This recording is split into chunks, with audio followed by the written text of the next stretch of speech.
தேனி கம்பம் சாலையில் வந்து பார்த்திங்கன்னா 24 கிலோமீட்டர் டிஸ்டன்ஸில் வந்து பார்த்திங்கன்னா உத்தமபாளையம் காலத்தீஸ்வரர் ஞானாம்பிகை சன்னதிகளுக்கு இடையே வந்து பார்த்திங்கன்னா சண்முகர் வந்து தனி கோவிலாக கொண்டிருக்கார், தனி சன்னதியாக இருக்கிறாரு.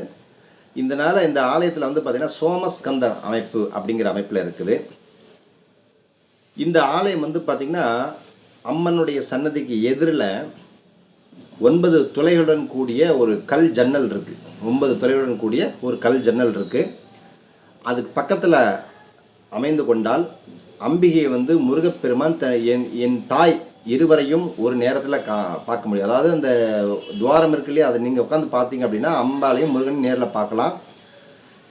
இந்த கோவிலில் வந்து தரிசனம் பண்ணும்போது என்ன ஆகுது அப்படின்னா, அந்த தாய் சொல் பேச்சு கேட்காம இருக்கிற பசங்க, அதாவது அம்மா பையன், அந்த ஒற்றுமை உங்களுக்கு கிடைக்கும். பிரிந்து வாழக்கூடிய தாய் மகன்களுடைய சேர்க்கையெல்லாம் இங்கே கிடைக்கும். ரொம்ப விசேஷமான ஸ்தலம். தேனி கம்பம் சாலையில் இருக்கக்கூடிய